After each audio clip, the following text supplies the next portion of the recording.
আসসালামু আলাইকুম, সবাইকে স্বাগত জানাচ্ছি দ্য ভিউজে। আপনাদের সাথে আছি আমি ফারজানা হাসিন।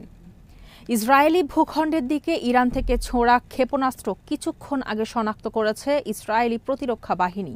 এক বিবৃতিতে এ তথ্য জানিয়েছে আইডিএফ।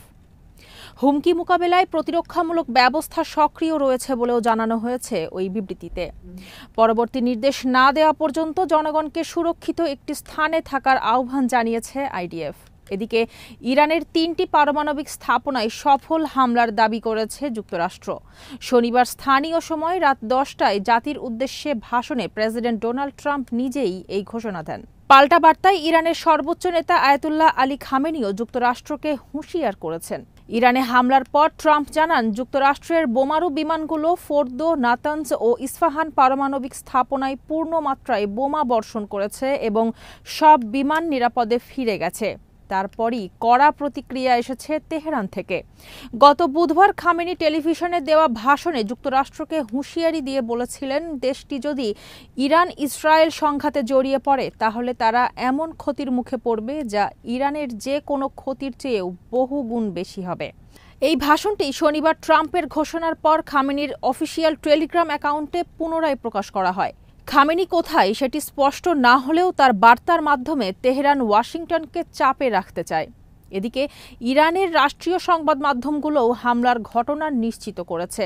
আধা সরকারি সংবাদ সংস্থা তাসনিম জানায়, কোম প্রদেশের আকাশ প্রতিরক্ষা ব্যবস্থা সক্রিয় হওয়ার পর ফোর্দো পারমাণবিক স্থাপনায় একটি অংশ শত্রু বিমান হামলায় ক্ষতিগ্রস্ত হয়। কোম প্রাদেশিক দুর্যোগ ব্যবস্থাপনা সদর দপ্তরের মুখপাত্র মোর্তেজা হেইদারি বলেন, শত্রুর লক্ষ্যবস্তু শনাক্ত হওয়ার পর আকাশ প্রতিরক্ষা ব্যবস্থা সক্রিয় হয়ে যায় এবং ফোর্দোর একটি অংশে বিমান হামলা হয়।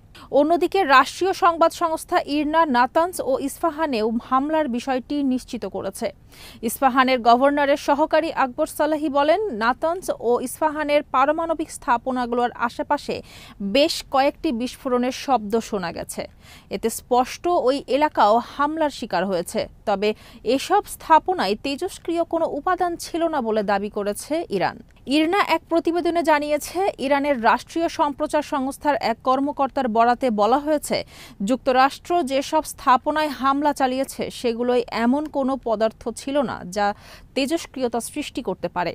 ওই কর্মকর্তার বক্তব্য থেকে ধারণা করা হচ্ছে, হামলার সম্ভাবনার কথা আঁচ করে ইরানি কর্তৃপক্ষ পূর্বেই সমৃদ্ধ ইউরেনিয়াম সহ সব তেজস্ক্রিয় উপাদান সরিয়ে নিয়েছিল। ফলে বোমার আঘাতে পরিবেশগত তেজস্ক্রিয় ঝুঁকি তৈরি হয়নি। এরই সাথে শেষ করছি সংবাদ। সবাই ভালো থাকুন, সুস্থ থাকুন আর নিরাপদে থাকুন। আল্লাহ হাফেজ।